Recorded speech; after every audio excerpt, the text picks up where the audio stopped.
ಜೂನಲ್ಲಿ ಇದು ಡ್ಯಾಮ್ ತುಂಬಿದೆ.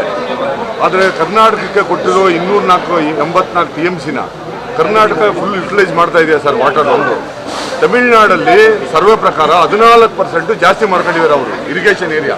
ಕರ್ನಾಟಕದಲ್ಲಿ ಎಷ್ಟಾಗಿದೆ ಅಂತ ಈಗ ಇದರ ಪ್ರಕಾರ 2018ರಲ್ಲಿ ಟ್ರಿಬ್ಯುನಲ್ಲು ಆರ್ಡರ್ ಮಾಡಿರೋ ಪ್ರಕಾರ 177.25 TMC ನೀರು ಇಡೀ ವರ್ಷದಲ್ಲಿ 177.25 TMC. ಇದು ಸುಪ್ರೀಂ ಕೋರ್ಟ್ನವರು ಹೇಳಿರೋದು, ಟ್ರಿಬ್ಯುನಲ್ನವರು ಹೇಳಿರೋದು. ನಾವು ಈ ಸಾರಿ ಒಂದು ವರ್ಷ ಬಿಟ್ಟರೆ 23-24 ಬಿಟ್ಟರೆ ಕಳೆದ ವರ್ಷವೂ ಜಾಸ್ತಿ ಕೊಟ್ಟಿದ್ದೀವಿ, 305 TMC. ಈ ವರ್ಷವೂ ಕೂಡ ಜಾಸ್ತಿ. ಈ ತಿಂಗಳಲ್ಲಿ 9 TMC ನೀರು ಬಿಡಬೇಕು. ಆದರೆ ನಾವು ಸುಮಾರು 20 TMC ಅಷ್ಟು ನೀರು ಬಿಡ್ತೀವಿ. 21-22 TMC 21-22 TMC ನೀರು ಈಗ ಇವತ್ತು ಸೇರಿಸ್ಕೊಂಡು 22 TMC ನೀರು ಬಿಟ್ಟಿದ್ದೀವಿ. 9 TMC ಜೂನ್ನಲ್ಲಿ ಬಿಡಬೇಕು. ಪ್ರತಿ ತಿಂಗಳು ವಯಸ್ಸು ಇಂತ ಟೆಸ್ಟ್ ಮಾಡಿದ್ದಾರೆ. ಬಟ್ ಏನಾಗುತ್ತೆ, ಕಡಿಮೆ ಕೊಟ್ಟಿರೋದು 1 ವರ್ಷನೋ 2 ವರ್ಷನೋ ಅಷ್ಟೇ. ಆದರೆ ಜಾಸ್ತಿ ಕೊಟ್ಟಿದ್ದೀವಿ ನಾವು. ಅದಕ್ಕೋಸ್ಕರನೇ ತಮಿಳ್ನಾಡಿಗೆ ಜಾಸ್ತಿ ನೀರು ಹೋಗ್ತದೆ. ಈಗ ನಾವು 177.5 177.25 TMC ನೀರು ಕೊಡೋಕ್ಕೆ ನಮ್ಮದೇನು ತಕರಾರಿಲ್ಲ. ಸುಪ್ರೀಂ ಕೋರ್ಟ್ ಹೇಳಿದೆ, ಟ್ರಿಬ್ಯುನಲ್ ಹೇಳಿದೆ, ಕೊಡ್ತೀವಿ. ಬಟ್ ಹೆಚ್ಚಾಗಿ ಕೊಡ್ತಾ ಇದ್ದೀವಲ್ಲ, ಹೆಚ್ಚಾಗಿ ಹೋಗ್ತಾ ಇದ್ದೀವಿ.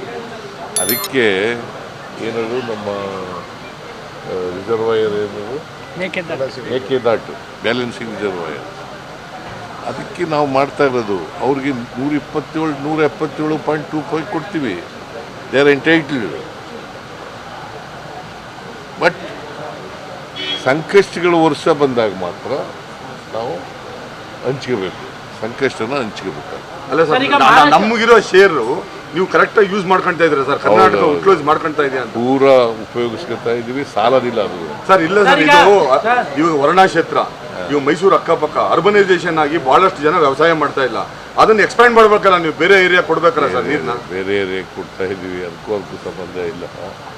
ಎಕ್ಸ್ಟೆಂಡ್ ಮಾಡ್ತಾ ಇದ್ದೀವಿ. ಈಗ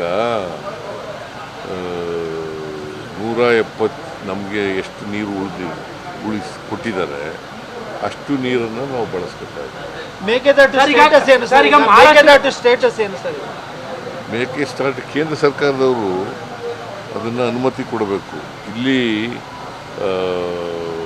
ಟ್ರಿಬ್ಯುನಲ್ ಇದಾಗಿದೆಯಲ್ಲ, KRS ನೀರು ಬಿಡತಕ್ಕಂಥದ್ದು ಒಂದು ಬೋರ್ಡ್ ಆಗಿದೆಯಲ್ಲ, ಅವರು ಒಪ್ಪಿಗೆ ಕೊಡಬೇಕು.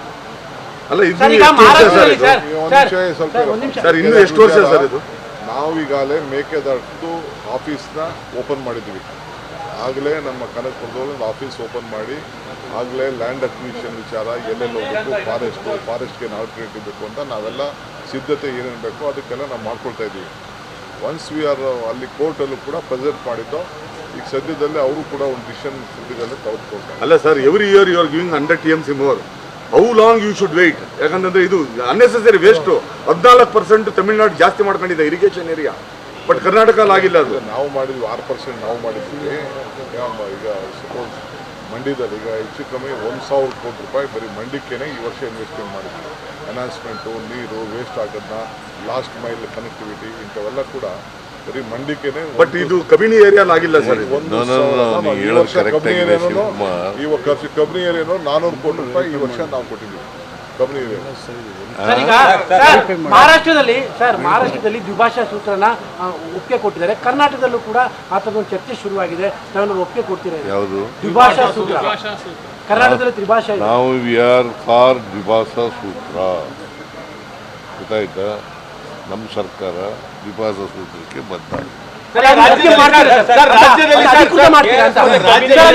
ಮಾಡ್ತೀರಾ ಅಂತ ರಾಜ್ಯದಲ್ಲಿ ನಿಮಿಷ ರಾಮ್ ಹೃದಯಾಘಾತದಿಂದ ಸಾವನ್ನಪ್ತಾ ಇರುವಂತ ಸಂಖ್ಯೆ ಜಾಸ್ತಿ ಆಗ್ತಾ ಇದೆ. ಸರ್, ಈಗ ಸರ್ಕಾರ ಗಮನ ಹರಿಸ್ಬೇಕು. ಯಾವುದು ಇಲ್ಲ ಸರ್, ಈಗ ಹಾಸನಲ್ಲಿ ಬಹಳ ಜನ ಸಾಯ್ತಾ ಇದ್ದಾರೆ. 30 ವರ್ಷ 25 ವರ್ಷ ಬಹಳ ಜನ ಸಾಯ್ತಾ ಇದ್ದಾರೆ. ಏನಾದ್ರೂ ಹಾಸನದಲ್ಲಿ ಸರ್ ಆಗ್ತಾ ಇರೋದು, ಬಟ್ ಹಾಸನಲ್ಲಿ ಏನಾದ್ರೂ ಒಂದು ಇದಕ್ಕೊಂದು ರೆಮಿಡಿ ಕಂಡುಹಿಡಿಬೇಕು ಸರ್. ಯಾಕಂದ್ರೆ ಬಹಳ ಜನ ಸಾಯ್ತಾ ಇದ್ದಾರೆ ಇಡೀ ಸರ್. ರಾಜ್ಯದಲ್ಲಿ ಆ ರೀತಿಯ ಪರಿಸ್ಥಿತಿ ನಿರ್ಮಾಣ ಆಗಿದೆ ಸರ್. ಯುವ ಸಮುದಾಯದವರು ಎಸ್ಪೆಷಲಿ 20 ರಿಂದ 30 ವರ್ಷದ ಒಳಗಡೆ ಅಟ್ಲೀಸ್ಟ್ ಎಲ್ಲರಿಗೂ ಕಾರಣ ಏನು ಏನಾದ್ರು ಮಾಡಿಸ್ಬೇಕು ಸರ್. ಅಂತಕ್ಕಂಥದ್ದನ್ನ ಪತ್ತೆ ಹಚ್ಚಬೇಕು. ಆ ಕಾರಣಕ್ಕೆ ಪರಿಹಾರ ಕಂಡುಹಿಡಿದಿರ್ತಕ್ಕಂಥದ್ದನ್ನು ಮಾಡಬೇಕಾಗ್ತದೆ. ನಾವು ಅದಕ್ಕೆ ಕಾರಣ ಏನು ಅಂತಕ್ಕಂಥದ್ದನ್ನು ಪತ್ತೆ ಹಚ್ಚಿ ಅದಕ್ಕೆ ಪರಿಹಾರ ಮಾಡ್ತಕ್ಕಂಥ ಕೆಲಸ ಮಾಡ್ತೀವಿ. ಸರ್ ಅದಲ್ಲ ಸರ್, ಹಾಸನದಲ್ಲಿ ಒಂದೇ ತಿಂಗಳಲ್ಲಿ 21 ಜನ ಆಗಿದ್ದಾರೆ ಈ ತರ ಹಾರ್ಟ್ ಅಟ್ಯಾಕ್ ಆಗಿರೋರು. ಅಲ್ಲೇನಾದ್ರು ಸ್ಪೆಷಲ್ ಆಗಿ ಏನಾದ್ರು ಆರೋಗ್ಯ ಇಲಾಖೆಯಿಂದ ಏನಾದ್ರು ಕಲ್ಸಿ ಎನ್ಕ್ವೈರಿ ಮಾಡ್ತೀರಾ ಅಂತ ಸರ್? ಹಾಸನಕ್ಕೆ ಎಂಕ್ವೈರಿ ಮಾಡಿಸೋದು ಸತ್ತವ್ರಿಗೆಲ್ಲ ಯಾತಕ್ಕೋಸ್ಕರ ಸಾಯ್ತಾ ಇದ್ದಾರೆ, ಹಾರ್ಟ್ ಅಟ್ಯಾಕ್ ಯಾಕೆ ಬರ್ತಾ ಇದೆ, ಅದಕ್ಕೆ ಪರಿಹಾರ ಏನು ಅನ್ನೋದು ಪತ್ತೆ ಹಚ್ಚಬೇಕು ಹೊರತು ಎಂಕ್ವೈರಿ ಮಾಡಿ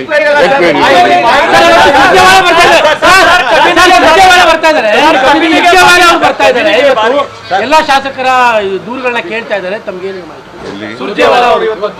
ಬೆಂಗಳೂರಿಗೆ ಅವರು ಉಸ್ತುವಾರಿ ಜನರಲ್ ಸೆಕ್ರೆಟರಿ ಬರ್ತಾರೆ, ಅವರು ಅಭಿಪ್ರಾಯ ಕೇಳ್ತಾರೆ. ಏನು ತೊಂದರೆ ನಿಮ್ಗೆ ಏನಾಗಿದೆ ಅಂತ ಕೇಳ್ತಾರೆ, ಸಂಘಟನೆ ಏನೇನು ಮಾಡಬೇಕು ಅಂತ ಕೇಳ್ತಾರೆ. ಅದು ಬಿಟ್ಟರೆ ಅವರು ಉಸ್ತುವಾರಿ ಕೆಲಸ ಅದು ಎಲ್ಲ ಅವ್ರು ಮಾಡ್ತಾರೆ. ಉದ್ಘಾಟನೆ ಮಾಡಲ್ಲ ಅಂತ ವಿರೋಧ ಪಕ್ಷದವ್ರು ಹೇಳ್ತಾ ಇದ್ದಾರೆ. ದಸರಾವನ್ನ ಈ ಬಾರಿ ಸಿದ್ದರಾಮಯ್ಯ ಉದ್ಘಾಟನೆ ಬಿಜೆಪಿ ಮಾಡಲ್ಲ ಪಂಚಾಂಗ ಸರ್, ಬಿಜೆಪಿ ಪಂಚಾಂಗ ನೀವು ಉದ್ಘಾಟನೆ ಮಾಡಲ್ಲ ಅಂತ ಮಾಡಲ್ಲ ಹೇಳಿ. ಅಂತ ಹೇಳ್ತಾರೆ. ನಿಮ್ಗೆ ಅನ್ಸುತ್ತೆ ಮಾಡ್ತೀರಾ ಅಂತ ಅನಿಸುತ್ತೆ. ಸರಿ ನಿಮಗೇನು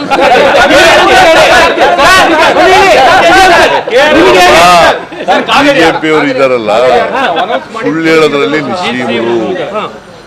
ನಾನು ಇವನು ಚೆನ್ನಾಗೇ ಇದ್ದೀವಿ. 6 ವರ್ಷಕ್ಕೂ ಶಿವಕುಮಾರ್ ಹೇಳಿದಾರಂತೆ, ಅವ್ರಿಗೂ ಭವಿಷ್ಯ ನುಡಿದಿದ್ದೀನಿ ಅಂತ ನೋಡಿ, ಸರ್. ಅವನು ಶ್ರೀರಾಮುಲು ಹೇಳಿದ್ನಲ್ಲ, ಅವು ಎಷ್ಟು ಸಾರಿ ಗೆದ್ದು ಸೋತಿರೋದು.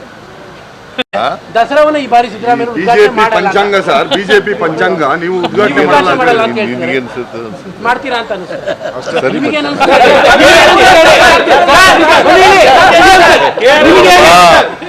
ಬಿಜೆಪಿ ಅವರು ಇದ್ದಾರಲ್ಲ, ಸುಳ್ಳು ಹೇಳೋದ್ರಲ್ಲಿ ನಿಶ್ಚೀಮರು. ನಾನು ಇವನು ಚೆನ್ನಾಗೇ ಇದ್ದೀವಿ.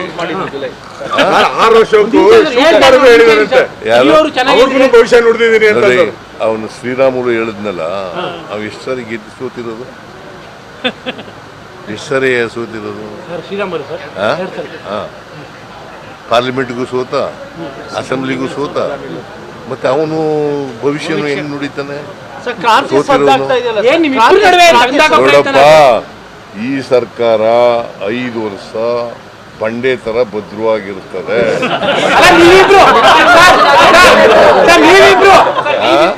ನೀವಿಬ್ರು ಜೊತೆಯಲ್ಲಿ ಚೆನ್ನಾಗಿರ್ತೀರಾ ಅಂತ. ಯಾಕಂದ್ರೆ ಅವ್ರು ನಾವಿಬ್ರು ಚೆನ್ನಾಗಿದ್ದೀವಲ್ವಾ.